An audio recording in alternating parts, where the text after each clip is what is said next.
नमस्कार, आप सुन रहे हैं ज्ञानशिला। ये वीडियो नरक यातनाओं पर आधारित है, जिसके विषय में पुराणों में वर्णन है ही, गरुड़ पुराण में विशेष रूप से है। जैसा कि किसी के घर में किसी की मृत्यु हो जाने पर गरुड़ पुराण को सुनने का विधान है, और इस पर श्री भाई जी ने भी बहुत सी चीज़ों को लिखा है। तो वे पुराणों में से ही चीज़ों को बताते थे और उस पर सरल भाषा में अपनी कुछ टिप्पणियाँ करते थे। आप लोग जब पुराणों को पढ़िएगा तो उसमें ये चीज़ें मिल जाएगी। तो यह शिव पुराण के ऊपर आधारित है, जिसमें भाई जी ने भी बहुत सी चीज़ें बताई हैं। तो ये नरक विशेष में दुखों का वर्णन है, शिव पुराण पर ही आधारित है। इसमें श्री सनत कुमार जी व्यास जी को बता रहे हैं नरकों के बारे में, यातनाओं के संबंध में। कहते हैं सनत कुमार जी कि व्यास जी मिथ्या शास्त्र में प्रवृत्त व्यक्ति द्विजीव नामक नरक में जाता है, जहाँ जिह्वा के समान पतले आधे कोश के विस्तार वाले तथा तीखे फालों वाले हलों से उसे विशेष पीड़ा पहुंचाई जाती है। जो क्रूर मनुष्य माता पिता एवं गुरु को झिड़कता है, उसके मुख को कीड़ों से युक्त विष्ठा से भरकर उसे पीटा जाता है। जो मनुष्य शिव मंदिर, बागीचा, बावली, कूप, तालाब, इन सारे स्थानों को नष्ट करते हैं और वहाँ पर विहार करते हैं, जो लोग काम के निमित्त मदोन्मत्त होकर वहाँ तेल मालिश करना, उपटन स्नान, मद्य आदि का पान करना, भोजन करना, किसी भी तरह की क्रीड़ा, मैथुन तथा द्यूत का सेवन करते हैं, वे अनेक प्रकार के घोर इक्षुयंत्र, कोल्हू आदि से पीड़ित कर दुखी किए जाते हैं और प्रलय काल पर्यंत नरक की अग्नियों में पकते रहते हैं। आगे कहते हैं कि परस्त्री गमन करने वाले उसी रूप से पीड़ित किए जाते हैं जैसा पहले बताया गया।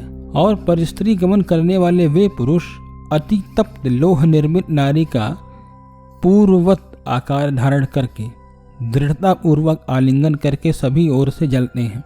इसका मतलब क्या है? इसको अगर सरल भाषा में समझे कि अपने जीवन काल में जिसने पर स्त्री यानी किसी पराई स्त्री के साथ कोई गमन, गलत काम किया है, उसका बलात्कार इत्यादि किया है, तो उसी तरह से लोहे की एक स्त्री बना करके पूर्ववत यानी पहले जैसी, जिसके साथ आपने अपने जीवन काल में किया था, फिर मरने के बाद से जब वो नरक में जाता है तो उसी तरह की नारी लोहे की बना करके उसको अग्नि में खूब गर्म करके उसी व्यक्ति की आत्मा को उससे जोर से आलिंगन यानी उससे जैसे कोई गले मिले उस तरीके से उसको जबरदस्ती उसी लोहे की गर्म की हुई नारी जो उसकी मूर्ति बनाई गई थी उसी से उसको पकड़वा दिया जाता है।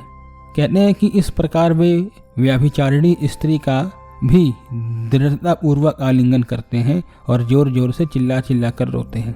जो लोग सज्जनों की निंदा सुनते हैं, सज्जनों में यानी जो संत हैं, जो लोग संतों की निंदा करते हैं और सुनते हैं, उनके कानों में अग्नि के समान कर्ण वाली लोहे की कीलें तथा ताम्र आदि से निर्मित तप्त कीलें ठोक दी जाती हैं और फिर पिघले हुए रांगा, सीसा एवं पीतल से तथा तप्त दूध, तप्त तीक्ष्ण तेल अथवा वज्र लेप से क्रमशः उनके कानों को भरकर नरकों में क्रमानुसार चारों ओर से उन्हें यातनाएं दी जाती हैं। इसी प्रकार प्रत्येक शरीर से किए गए पाप के कारण क्रम से सभी इंद्रियों की घोर यातनाएं होती हैं।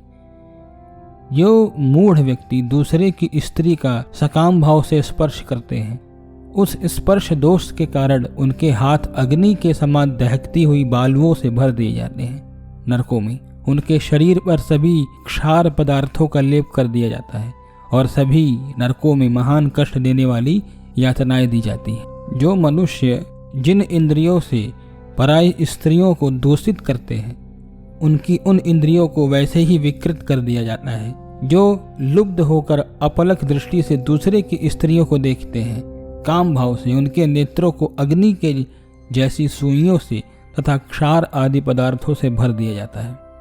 हे व्यास जी, क्रम से यहाँ ये यम यातनाएं दी जाती हैं। यह सत्य है, सत्य है, सत्य है।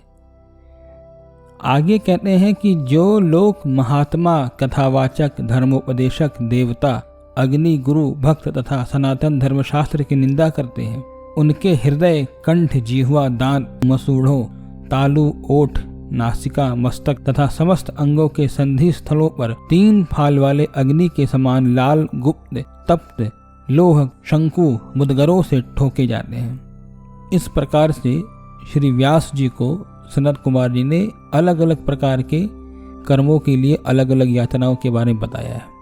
कहते हैं कि अधिक पाप के प्रभाव के कारण पुण्य का फल नहीं बताया गया। अनेक भोगों से युक्त होने पर भी वह उनसे सुखी नहीं हो पाता और व्याकुल तथा अति संतप्त हुआ वह भोजन योग्य पदार्थों से सुख का अनुभव में नहीं करता है। वह अभाव के कारण दूसरे के आगे प्रतिदिन दुखी रहता है। जिस मनुष्य ने अधिक धर्म किया है वह धन संपन्न उपवासी गृहस्थ के समान नियम में स्थित रहने पर भी पीड़ा का अनुभव नहीं करता। इस प्रकार के अनेक घोर पाप हैं जिनके द्वारा भूलोक में मनुष्य वज्र से आहत हुए पर्वत की भांति 100 टुकड़ों में छिन्न भिन्न हो जाता है। तो ये यहाँ तक था। इन चीज़ों को भाई जी ने बड़े सरल भाव से समझाया भी है। कल्याण में उनके अलग अलग लेख भी निकले हैं।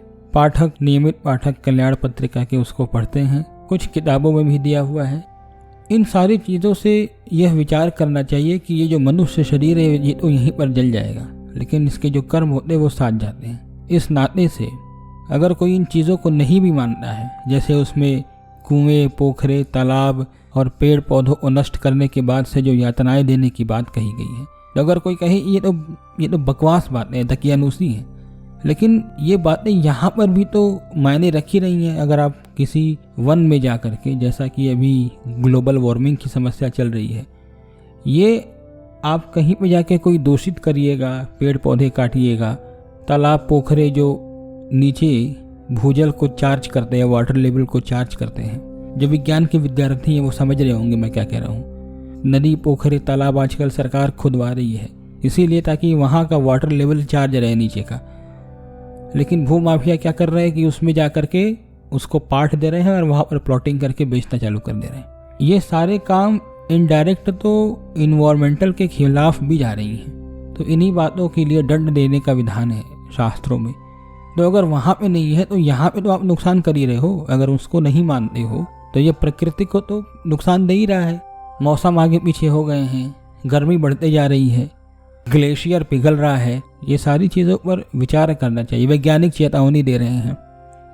तो अगर शास्त्रों में इन चीज़ों की बातें दी हुई हैं, बहुत पहले, हजारों साल पहले दी हुई है पुराणों में, वो आज असर उसका दिख रहा है, तो कम से कम सामने से वो देख करके इन चीज़ों को नहीं करना चाहिए। स्त्रियों के बारे में कहा गया, आप देखिए कैसे कैसे न्यूज़ आजकल चल रहे हैं, जो पर स्त्री के चक्कर में तो वो सब हो रहा है। तो इस नाते से ये चीज़ें फैक्चुअल तो हैं ही और शास्त्रों में वर्णित है। तो कम से कम हम सनातन धर्मियों को तो इस पर विचार करके ऐसे कोई भी काम पहले तो करने नहीं चाहिए, और अगर कर रहे हैं तो तत्काल रूप से वहाँ से पीछे हो जाना चाहिए। धन्यवाद।